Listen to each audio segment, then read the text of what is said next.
जिसमें 15 लोगों की मौत हो गई है। 25 से ज्यादा लोग घायल बताए जा रहे हैं। 25 लोग अभी घायल हैं।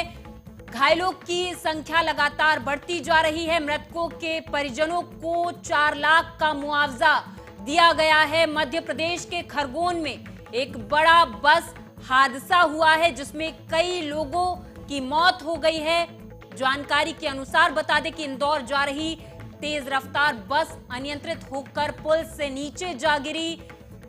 ये हादसा मंगलवार की सुबह ग्राम दसंगा के पास हुआ है। ग्रामीणों की मदद से बचाव कार्य अभी भी जारी है और लोगों को बस से निकाला जा रहा है। तो ये बड़ी खबर खरगोन से, जहां पर एक बस अनियंत्रित होकर गिर गई और ये भीषण हादसा हुआ है।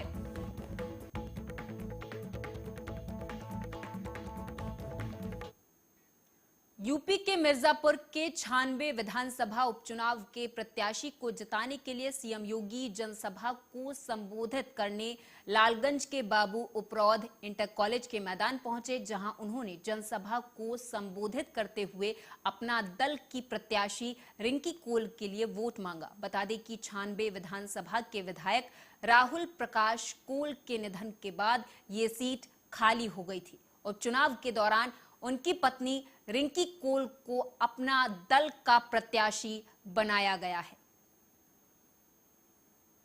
मेडिकल कॉलेज और अब तो मिर्जापुर में मां विंध्यवासिनी के इस धाम में एक विंध्य विश्वविद्यालय के निर्माण का कार्य भी आगे बढ़ चुका है। विंध्यवासिनी के नाम पर बनने वाला ये विश्वविद्यालय यहाँ के नौजवानों को एक पहचान भी देगा।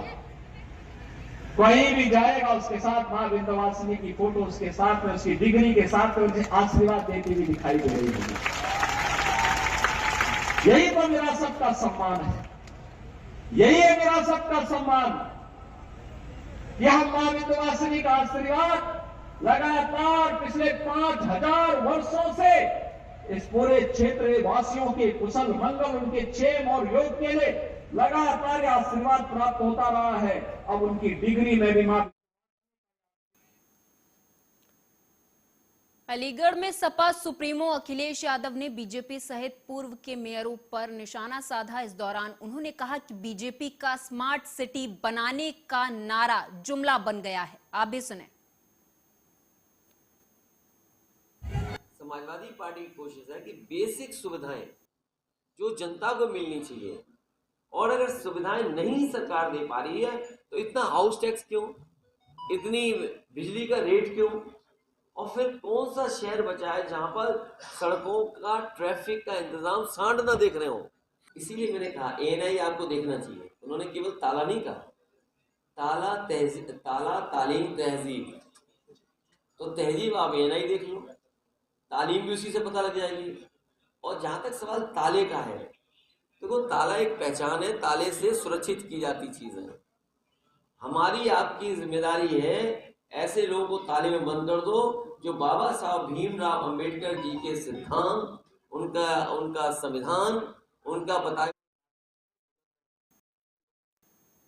यूपी में निकाय चुनाव के दूसरे चरण के मतदान को लेकर घमासान लगातार जारी है। सभी राजनीतिक दलों ने निकाय चुनाव में जीत को लेकर पूरी ताकत झोंक दी है। राजनीतिक दलों के दिग्गज नेता अपनी अपनी पार्टी के प्रत्याशियों के लिए चुनाव प्रचार करते दिखाई दे रहे हैं और पार्टी के पक्ष में समर्थन जुटाने की कवायद तेज कर दी है। वहीं निकाय चुनाव में जीत को लेकर समाजवादी पार्टी ने भी अपनी पूरी ताकत का एहसास कराने का काम तेज कर दिया है। साथ ही जीत का मैदान तैयार करने का काम करती हुई समाजवादी पार्टी नजर आ रही है। इसी के चलते समाजवादी पार्टी के दिग्गज नेता, यूपी के पूर्व कैबिनेट मंत्री और सपा के राष्ट्रीय महासचिव शिवपाल सिंह यादव ने आज कानपुर देहात में ताबड़तोड़ चुनाव प्रचार किया, जहां उन्होंने एक निकाय क्षेत्र में विशाल जनसभा को संबोधित कर लोगों से पार्टी प्रत्याशियों को जिताने की अपील की है। नगर परिषद नीरज की मां चुनाव लड़ रही है और देखिए यहाँ एक तरफा चुनाव है। बहुत वोटों से सबकी जमानत जब्त होगी और रमा देवी बहुत वोटों से जीतेगी। क्या उम्मीद रखते हैं कि इस बार भी निष्पक्ष चुनाव हो पाएगा? देखिए रखते हैं कि निष्पक्ष चुनाव हो पाएगा, जो बार आरोप लगता है बीजेपी पे। देखिए बीजेपी के जो मंत्री हैं और सभी अधिकारियों के बल पर चुनाव जीतना जा रहे हैं। पब्लिक में तो जा नहीं रहे, केवल अधिकारियों को निर्देश देते हैं, लेकिन जनता मुकाबला करेगी। समाजवादी पार्टी के लोग बुलंदशहर में निकाय चुनाव को लेकर बीजेपी नेताओं की अंतर्कलह खुलकर सड़क पर सामने आ गई। दरअसल राष्ट्रीय लोकदल के उम्मीदवार को सपोर्ट करने का आरोप लगाकर बीजेपी कार्यकर्ताओं ने बीजेपी विधायक अनिल शर्मा को सड़क पर घेर लिया। हालांकि इसका वीडियो भी अब वायरल हो रहा है।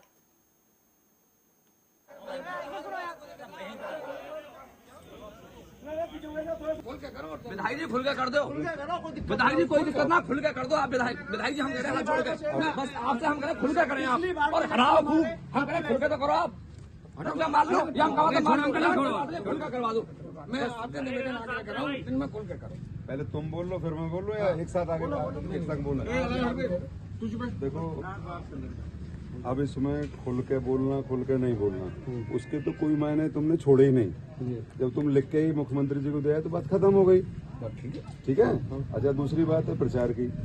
तुम्हें नहीं पता होगा या पता होगा, राकेश के यहाँ मेरी रिश्तेदारी है। राकेश कहाँ बैठा हूँ मैं, कहाँ बैठा हूँ? अब जहाँ भी बैठे राकेश के यहाँ बैठा हूँ ना, वही मेरी रिश्तेदारी है। तो अब मुझे कोई रिश्तेदारी मानने से बुलंदशहर में बीजेपी प्रत्याशी के समर्थन में विधायक ने मुस्लिम बस्ती में सभा की, तो वहीं विधायक के भाषण के बाद दर्जनों मुस्लिम समुदाय के लोगों ने भारत माता की जय के नारे भी लगाए। हम सब मिलकर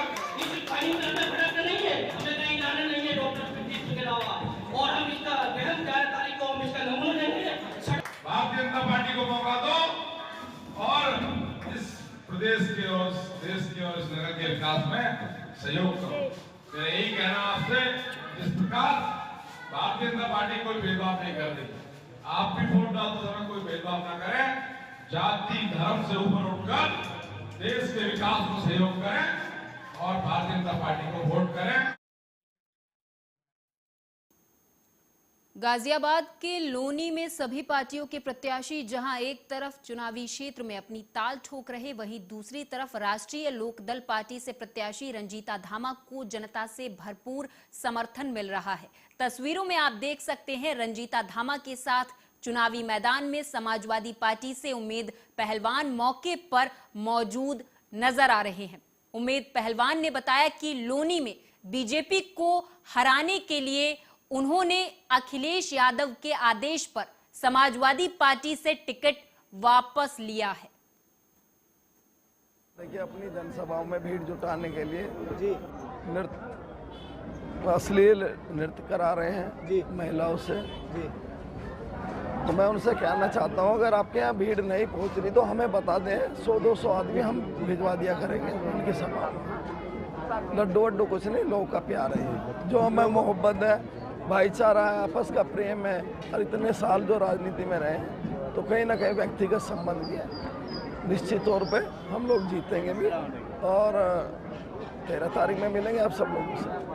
लोनी की जनता कहीं ना कहीं विकास से भी वंचित है, उनके लिए क्या? नहीं, विकास से अगर कहीं वंचित है, विकास तो बहुत करा है। जो काम अधूरे रह गए तो निश्चित तौर पे अगर मौका मिलता है तो ज़रूर करेंगे। हमारा काम सिर्फ लोनी का विकास है, हमारा मुद्दा लोनी का विकास है, भाईचारा है। तो देखिए अपनी जनसभाओं में भीड़ जुटाने के लिए अश्लील नृत्य करा रहे हैं महिलाओं से। तो मैं उनसे कहना चाहता हूं, अगर आपके यहाँ भीड़ नहीं पहुंच रही तो हमें बता दें, 100-200 आदमी हम भिजवा दिया करेंगे उनकी सभा में। लड्डू वड्डू कुछ नहीं, लोगों का प्यार है, जो हमें मोहब्बत है, भाईचारा है, आपस का प्रेम है।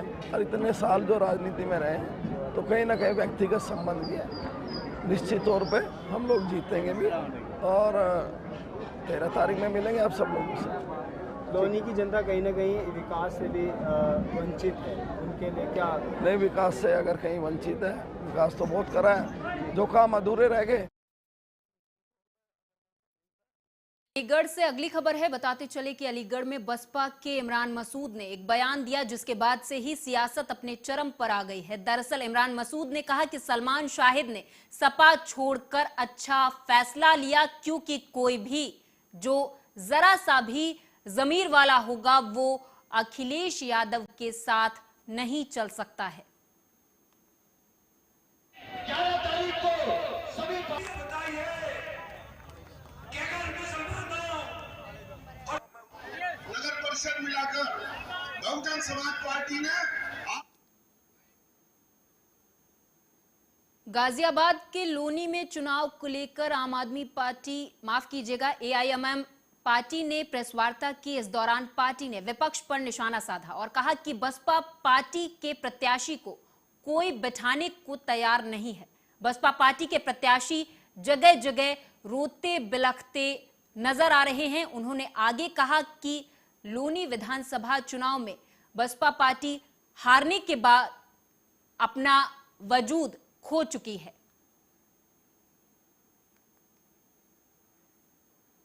नगर पालिका का चुनाव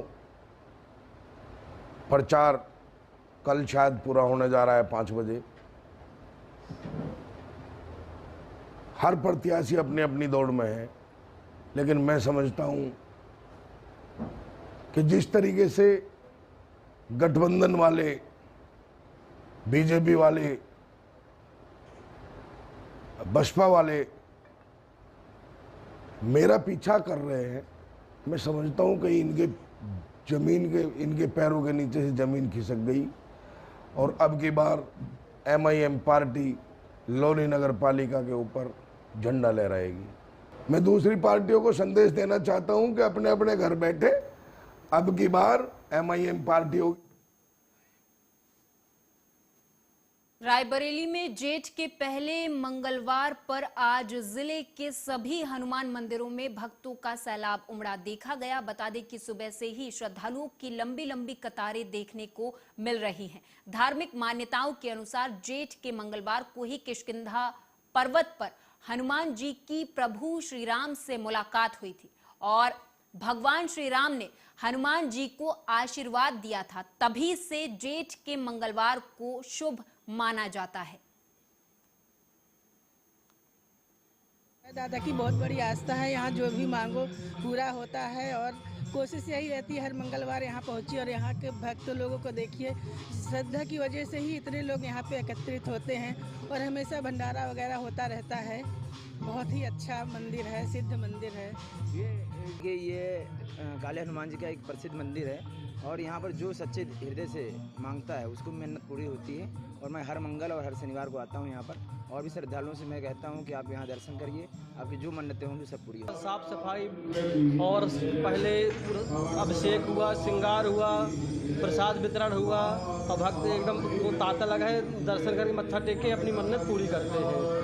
आज दिन भर क्या क्या कार्यक्रम होंगे यहाँ पर? पहले आपके दोबारा फिर अभिषेक होने वाला है, फिर प्रसाद वितरण होगा, सुंदरकांड का पाठ चल रहा है, फिर आरती होगी, फिर ऐसा पूरा दिन चलता है। जेठ के बड़े मंगल पर आज जो है हनुमान मंदिरों में जो है भक्तों का सैलाब उमड़ा है। इस समय हम रायबरेली जनपद के अभयदाता मंदिर में मौजूद हैं। आप देख सकते हैं यहाँ पर सुबह से ही जो है आज जो है आस्था का सैलाब उमड़ा है और बड़ी संख्या में लोग जो है वो लाइन लगाकर भगवान के दर्शन कर रहे हैं। आपको बताते चले ये रायबरेली जिले की एक अद्भुत प्रतिमा है जो इसमें हनुमान जी की प्रतिमा काले रंग की है। आपको बताते चले कि आज धार्मिक पुराणों के अनुसार ऐसी मान्यता है कि आज के दिन जो है किष्किंधा पर्वत पर भगवान राम और हनुमान जी का मिलन हुआ था। इसी को बड़ा मंगल कहते हैं, कुछ जगहों पर इसे बुढ़वा मंगल भी कहा जाता है। तो आज जो है जेठ के पहला बड़ा मंगल है। इस माह जो है जेठ में 6 बड़े मंगल पड़ेंगे, ये पहला बड़ा मंगल है और आज जो है सुबह से ही सुंदरकांड का पाठ हो रहा है, हनुमान चालीसा का भी पाठ हो रहा है और बड़ी संख्या में जो है वो हनुमान भक्त मंदिर में दर्शन करने के लिए आ रहे हैं, क्योंकि ये इस जनपद की काले रंग की हनुमान जी की इकलौती प्रतिमा है और इस मूर्ति में जो है लोगों की बड़ी आस्था है कि जो भी सच्चे मन से हनुमान जी से मांगो भगवान उनकी सभी मनोकामनाओं को पूरा करते हैं और उनके कष्टों का निवारण करते हैं। इसी आस्था और विश्वास के साथ जो है लोग सैकड़ों किलोमीटर दूर यहाँ आते हैं और अपनी मुरादें पूरी करते हैं। कैमरा पर्सन यूपी के मुरादाबाद से कुछ ऐसी तस्वीरें सामने आई हैं जो कि परिवहन विभाग की पोल खोल रही हैं। तस्वीरों के माध्यम से आपको दिखाएंगे कि तस्वीरें ये उन बसों की हैं जो चंडीगढ़, हरियाणा, बद्दी, दिल्ली और पंजाब जैसी जगहों पर जाती हैं, क्योंकि इन बसों पर प्रशासनिक कोई कार्रवाई नहीं की जाती है। ये बसें बदायूं, चंदौसी, मुरादाबाद आरटीओ ऑफिस के ठीक सामने से हर दिन गुजरती हैं, जिसमें लगभग 300 से ज्यादा सवारियां बिठाई जाती हैं। साथ ही बात की जाए इनकी छत पर तो काफी भीड़ इसमें देखने को मिलती है, जो तस्वीरों में आप साफ तौर पर देख सकते हैं। बसें जो कि रवाना होती हैं, इतनी ऊंचाइयों पर लोग छतों पर भी बैठ जाते हैं और इससे उनके जानमाल को काफी नुकसान भी पहुंच सकता है। लेकिन इस बात का ध्यान न रखते हुए यात्री बसों के ऊपर भी सफर करते हैं। आर्या न्यूज की टीम के द्वारा जगह जगह से ये तस्वीरें इकट्ठा की गई हैं। अब सवाल इस बात का है कि आखिरकार इतनी ज्यादा सवारियां बिठाई ही क्यों जा रही हैं, जो कि जनता को जिससे नुकसान पहुंचे। बस पर लगातार जो सवारियां बैठकर छतों पर जाती हैं, वो हम तस्वीरें आपको दिखा रहे थे। वो तस्वीरें दिखा रहे थे कि मेरे पीछे आप देख रहे हैं, ये कालीगढ़ पुल कहलाया जाता है, जो मात्र यहाँ से बिलाड़ी कोतवाली से लगभग मात्र 7 या 8 किलोमीटर दूरी बना हुआ है। देखिए, वैसे तो वाहनों पर तमाम आरटीओ की तरफ से तमाम कार्रवाई की जाती है, पीआई वगैरह तमाम जगह जगह चेकिंग करते हैं, लेकिन डबल छत वाली जो बसें होती हैं, डबल सीट वाली जो बसें होती हैं, उनको लेकर कहीं भी कार्रवाई नहीं की जाती।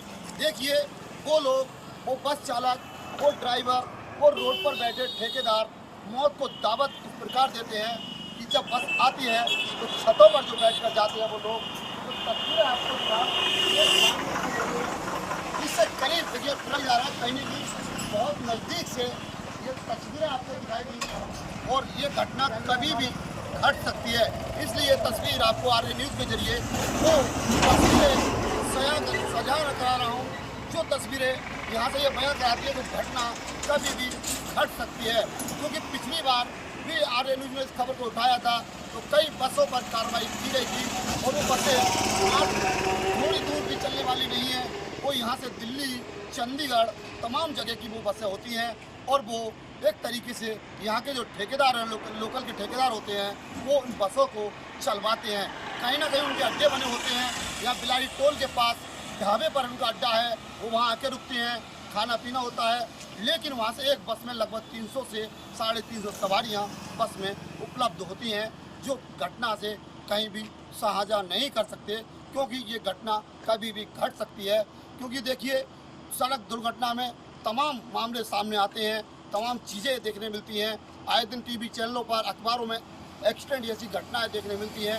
तो उस घटना से मैं खबर हुआ आपको करा रहा हूँ कि आखिरकार पिछले भी 2-3 दिन पहले ही मैंने एक बस को देखा था, जो डबल सीट की बस थी और उसकी छत पर काफ़ी सवारियाँ बैठी हुई नज़र आई थी। और आर्या न्यूज़ के कैमरे में वो तस्वीरें आज भी कैद हैं और वो मैं साबित करना चाहता हूँ कि आखिरकार ऐसे वाहनों पर कब कार्रवाई होगी, क्या। और ये बसें मुरादाबाद आरटीओ ऑफिस के ठीक सामने क्यों इन पर कार्रवाई नहीं की जाती, क्योंकि छोटे वाहनों पर लगातार कार्रवाई की जाती है, मोटरसाइकिल चालक पर भी कार्रवाई की जाती है, पिकअप चालक पर भी कार्रवाई की जाती है। आखिरकार ऐसी बसों पर कार्रवाई क्यों नहीं, ये सवाल आर्या न्यूज़ के जरिए एक बार फिर उठा है और अधिकारियों से इस विषय में जानकारी लेते हैं तो अधिकारी कोई भी बोलने को तैयार नहीं होता है। हम आपको बता दें, इस खबर को लगातार आर्या न्यूज़ जैसे कि बस पर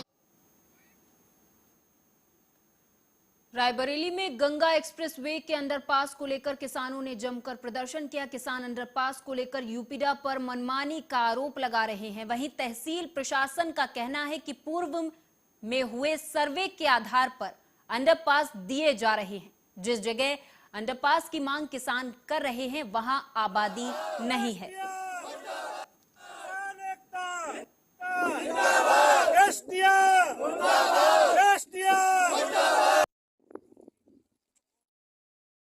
हमारे 2-2 चक्रोट कागज पे दर्ज है, हमें अंडरपास नहीं दिया जा रहा। लगभग 300 किसानों की जमीनें हैं, सब किसान परेशान है, अधिकारी अनसुनी कर रहे हैं। तो जो एसडीएम कहते हैं कि हमारे पावर में नहीं, बाहर चला गया, आप वहाँ जाइए, यदि धरना करेंगे तो हम लाठी चलवा देंगे, ये एसडीएम साहब बोल रहे हैं। अच्छा, तो आप लोग क्या चाह रहे हैं? हम जो है अंडरपास बनवाना चाहते हैं, अंडरपास हमें दिया जाए। अंडरपास नहीं दिया जाएगा, हम धरना बंद नहीं करेंगे। इसका अब जो है एप्लीकेशन वगैरह कहीं सब टोटल अधिकारियों को दिया है हमने। ये हमारे पास टोटल जो है कागजात भी हैं। न कहीं रहने का घर है, हमारा घर जैसे भी आ गए घर गिराने के लिए, और एक पल कुछ कर नहीं रहा कि खाली तारीखें दे रहा, न पैसा दे रहा, न कुछ, कहीं एक बिस्वा जमीन नहीं दे रहा। क्या करें? जमीन गई थी आपकी? नहीं, हमारे जमीन नहीं, हमारा मकान है हमारे ससुर के नाम, जो मकान बनाया है हमारे ससुर के नाम है, वो हमारा ससुर पैसा मुआवजा मिला कि नहीं? अभी कुछ भी नहीं मिला, न मुआवजा मिला है न हमारा पैसा मिला है। अब देखो जैसे भी आ गए घर गिराने के लिए, बताओ हम लड़का बच्चा लेके रोड पर जाए, रोड पर न जाए, हमारा हाथ गिर जाए हमारे घर में। रायबरेली में प्रेम प्रसंग के चलते युवती के घर पहुंचकर प्रेमी ने तांडव काटा और इस दौरान जमकर गाली गलौज भी की, जिसका वीडियो अब वायरल हो रहा है। बता दें कि ये पूरा मामला मिल एरिया थाना क्षेत्र के अंतर्गत रुस्तमपुर गांव का है।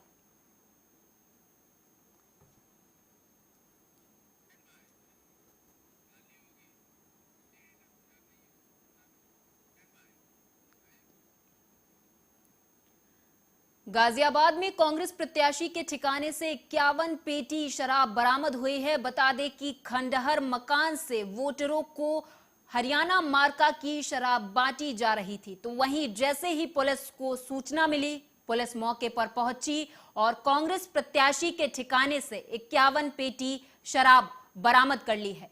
तो वहीं पुलिस का दावा है कि ये शराब मतदान से ठीक पहले वोटरों को बांटने के लिए हरियाणा से मंगवाई गई है। आज कोतवाली नगर के किराना मंडी क्षेत्र के कालकागढ़ी क्षेत्र में एक पार्षद प्रत्याशी की शिकायत प्राप्त हुई कि मतदान के दौरान इस समय निर्वाचन प्रक्रिया में शराब का वितरण किया जा रहा है। इस सूचना पे कोतवाली पुलिस मौके पे पहुंची। वहां से 51 पेटी हरियाणा की शराब बरामद हुई है। थाना कोतवाली में मुरादाबाद में एक पिता ही अपनी बेटी के लिए हैवान बन गया। दरअसल एक पिता ने ही अपनी 8 साल की बेटी के साथ रेप किया, जिसके बाद पुलिस ने आरोपी को गिरफ्तार कर लिया है। तो वहीं पुलिस ने आरोपी पिता के खिलाफ विभिन्न धाराओं में केस भी दर्ज कर लिया है।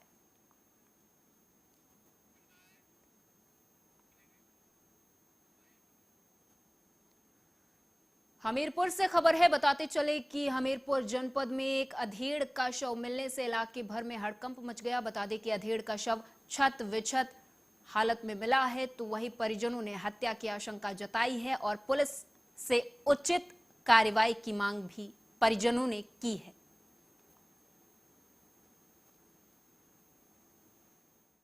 उसकी शिनाख्त शिव सिंह उर्फ छोटे पुत्र स्वर्गीय गुलजारी उम्र लगभग 62 वर्ष के रूप में हुई है। मृतक 4 भाई हैं, 2 की शादी हुई है, 2 की शादी नहीं हुई है। और जो ये मृतक हैं ये गांव के ही एक राजेश कुशवाहा के घर पर रहते थे। कल शाम को ये अपने घर से निकले थे और उसके बाद इनकी कोई जानकारी नहीं हुई है। जो इनकी मृत्यु का प्रथम दृष्टया कारण है वो किसी जंगली जानवर द्वारा हमले होने के उपरांत प्रतीत हो रही है। रायबरेली में दिन दहाड़े कोर्ट परिसर के अंदर पति ने पत्नी पर चाकू से जानलेवा हमला कर दिया, जिससे कि पत्नी गंभीर रूप से घायल हो गई है, जिसे गंभीर हालत में जिला अस्पताल में भर्ती करा दिया गया है। बता दें कि ये पूरा मामला कोर्ट परिसर का है। मेरा नाम हुआ advocate Sanoj Kumar Yadav, civil court Raebareli. क्या हुआ, ये आपके क्लाइंट हैं? जी क्या हुआ? जी सर, ये हमारे क्लाइंट हैं, इनका नाम हुआ उमा सिंह और इनके आज ये तारीख पे आई थी और इनके जो है पति इनको कोर्ट के अंदर ही हम तारीख लेने जा रहे थे, चाकू से इनके ऊपर हमला कर दिया। किस लिए हमला किया, क्या है कारण?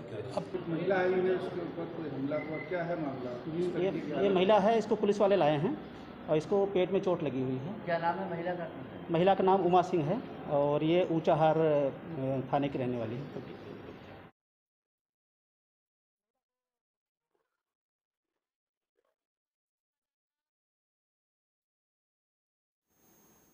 और इस खबर पर हमारे साथ रायबरेली से हमारे संवाददाता ओम शंकर शुक्ला अधिक जानकारी के साथ जुड़ चुके हैं। ओम शंकर, आपसे जानना चाहेंगे पूरा मामला विस्तार से दर्शकों को बताएं। देखिए, ऊंचाहार की रहने वाली महिला है और इसका विवाह जो है वो बगल के ही गांव नसीराबाद थाना क्षेत्र के अंतर्गत एक गांव है, वहां हुआ था। और महिला की जो है वो शादी को 22 वर्ष बीत चुके हैं। महिला के 3 बच्चे भी हैं, लेकिन 2 वर्षों से इसके पति से इसका विवाद चल रहा था। विवाद के बाद जो है न्यायालय में मामला भी लंबित था और आज महिला जो है उसी अपनी तारीख पर आई थी। तभी जो है पति ने जो है वो कोर्ट परिसर के अंदर जो है उस पर चाकुओं से हमला कर दिया, जिससे महिला बुरी तरह से खून से लथपथ होकर वहीं गिर पड़ी। हालांकि पुलिस ने जो है आरोपी पति को गिरफ्तार कर लिया है, लेकिन यहाँ पर सबसे बड़ी है कि दीवानी कचहरी के 2 गेट हैं और दोनों गेटों पर जो है वो सख्त पुलिस का पहरा रहता है। उसके बावजूद जो है ये व्यक्ति चाकू लेके अंदर कैसे घुसा, तो इसके साथ साथ जो है कानून व्यवस्था पर भी सवाल उठते हैं। ओम शंकर, आपसे समझना चाहेंगे कि पुलिस का आरोपी के लिए क्या बयान अभी सामने आ रहा है और अभी महिला की स्थिति क्या है? महिला गंभीर है, उसके पेट में चाकू लगा हुआ है और काफी ज्यादा गंभीर है। कोई बोलने की स्थिति में पहले भी नहीं है। डॉक्टर भी इलाज कर रहे हैं, लेकिन जिस तरह से न्यायालय परिसर के अंदर इस घटना को अंजाम दिया गया है वो निश्चित एक न्यायालय की सुरक्षा व्यवस्था पर भी सवालिया निशान खड़ा करता है। बिल्कुल, धन्यवाद ओम शंकर इस तमाम जानकारी के लिए। आप हमारे साथ जुड़े तो बता दें कि रायबरेली से ये खबर है, जहां पर कोर्ट परिसर के अंदर एक पति ने अपनी पत्नी पर चाकू से जानलेवा हमला कर दिया। हालांकि इस दौरान पत्नी गंभीर रूप से घायल हो गई, जिसे अस्पताल में भर्ती करा दिया गया है। पुलिस ने आरोपी को गिरफ्तार कर लिया है।